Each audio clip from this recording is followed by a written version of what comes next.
Hey guys, so we're making another One Piece discussion today, and today we're talking about how a country in the One Piece world can be both a Yonko territory and a member of the world government at the same time.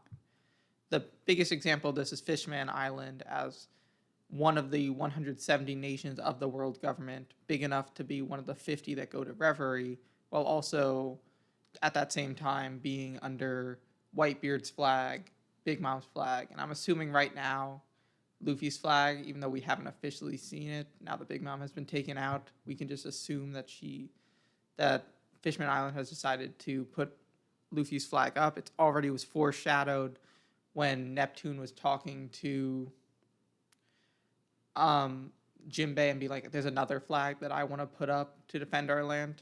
So first off, I kind of just want to go over what it means to be a world government nation, and then what it means to be a Yonko nation. So let's just start with what it means to be within the world government. So to be within the world government, you are officially then recognized and protected by the Marines. And to do this, you have to pay the heavenly tribute every year. If you don't, you're removed from the world government. This is why the Tenryubuto have so much money, because all these 170 nations are paying so much. And we learn in Kuma's backstory that the Heavenly Tribute is based on population, which is why the king of the Sorbet Kingdom wanted to take half of the Sorbet Kingdom and say that it's a lawless land. It's not under the Sorbet Kingdom. It's not in our rule. So we have a smaller population, so we have to give a smaller Heavenly Tribute. The big benefit is you get protected by the Marines. And realistically, a pirate won't set up base on your island.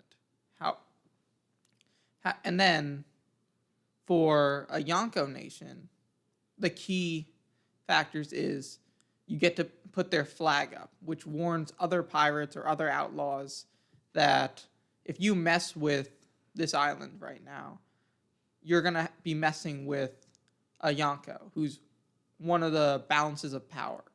Whitebeard and his crew alone / allies were enough to cause Marineford against two of these balancing acts of power in the warlords and the Marines.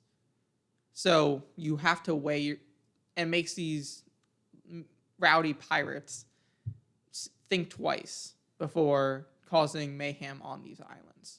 Now, what the Yonkos get out of it is realistically they also get paid a tribute depending on which Yonko it is. We know Whitebeard and we know Luffy aren't going to demand those kind of tributes because Whitebeard didn't, and Luffy didn't say anything to Wano. He wasn't like, okay, I freed Wano for you. I'm giving you a flag.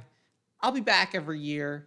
Give me 10 million berries, which I know is not that much for a land like Wano, but let's just say that Luffy didn't do that. We also know it doesn't have to be money for Yonko, unlike with the Heavenly Tribute, because Big Mom really liked the sweets that that Fishman Island made. So every month she'd send down those like Peckhams to collect sweets for her as her tariff to allow them to keep the flag and protect them from everyone coming down. Now, I feel like this is where we get into the interesting part. These two forces are naturally against each other, so it begs the question, why would the world government allow some nations to be allied with a Yonko? And Fishman Island, I feel like, is the best way to look at it, because not only is it the only one that we've seen so far that is officially both ways. We've seen Wano, where Cypher Pole comes in and makes deals with Wano for Sea Prism Stone. But overall, we haven't seen another nation that's defended both ways, at least by name. I'm assuming Whitebeard did for other ones as well. So the reasons I believe that the Yonko don't do anything, at least for some of these nations, are one, the location of Fishman Island. There's just going to be so many pirates that go through Fishman Island anyways, as well as you can't put a high-level marine down there. Like, you're not going to leave an admiral at Fishman Island and whenever, say, a Tenryubito is attacked or something happens that needs the admiral's call, they might not be able to go up straight away. They got to go through the coding. It takes time, and ultimately, they don't really care about Fishman Island because the Tenryubito are supremacists, essentially. They don't care about the Fishman, so they're like, we'll take the heavenly tribute from you, and we won't persecute you as much, I guess, but that's pretty much as far as they go with it. It also is meant to be a symbolic way, at least with Fishman Island alone, that like a tie between races, like we are in agreement on that. So they're like, if a Yonko is going to protect Fishman Island for us, we have no harm in letting it be a territory like that. Now, I feel it would be a different story if Big Mom is like, I don't really care about getting the One Piece, so I'm going to build a force on Fishman Island, which is right under the Reverie. Then I believe the Marines would interfere in that instance, as it's also a nation in their world government. So realistically, it becomes a question of interest for both sides, where as a Yonko, you want to have more territory, expand your power, but as a world government, you just also want to expand your power, and if a nation goes both ways, as long as nothing is happening on that nation, it doesn't really matter to either side. And that's how I really think about it. There are definitely other reasons as well you could make the argument on. But it's really that I don't feel like the Marines care enough to send forces down there because I don't believe we see a single Marine base on Fishman Island when we're at Fishman Island arc. You could tell me if I'm wrong, and like you remember one vividly being there. But even if there was one, we did not see a vice admiral. We did not see a rear admiral. We did not see an admiral. We did not see Cypher Pole. And you're expecting me to believe that, wow, islands like Dressrosa, despite being under Doflamingo's rule, have Marine bases and Marines. Fishman Island doesn't.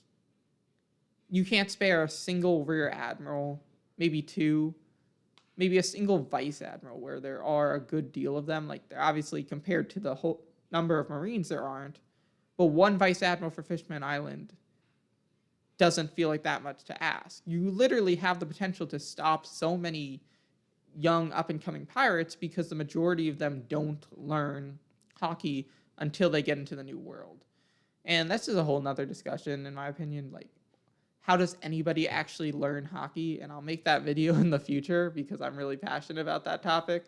But just it's interesting that they're like, we'll let all these supernovas or other generations of pirates, like Cavendish's group of pirates that he was in, not the worst generation, but I don't think they had like a name like that for their generation of pirates. We'll just let them all go to the New World, get stronger, and become more of a problem for us. If we even send one vice admiral down there, I don't believe many Grand Paradise side pirates are going to be able to get past that vice admiral. Now, if a lot go down at the same time, you could say some of them get through. But if you stop the big name pirates, the New World would at least be safer for the Marines and for the citizens, because if you don't know hockey, you're not beating a vice admiral unless you have like a super hacks devil fruit. And even then, it's a tough battle. You can see the scaling for characters where the way I always break it down is Yonko at the top. I'm going to exclude all the Gorosei and Eam and the God's Knights just because we haven't seen enough from them. But I'd say it's Yonko, then Admiral, which is really close. Then a teardrop to Yonko Commander 1. Then like Yonko Commander 2, Yonko Commander 3, and then ultimately Vice Admirals after that. And then it's high-end New World Pirate. Because we see that Cracker's bounty, or Jack's bounty is 1 billion berries. That's realistically higher than the majority of the high-end New World pirates. We don't get to see for sure the bounties of all the Whitebeard allies, but we see some of them be able to stall vice admirals.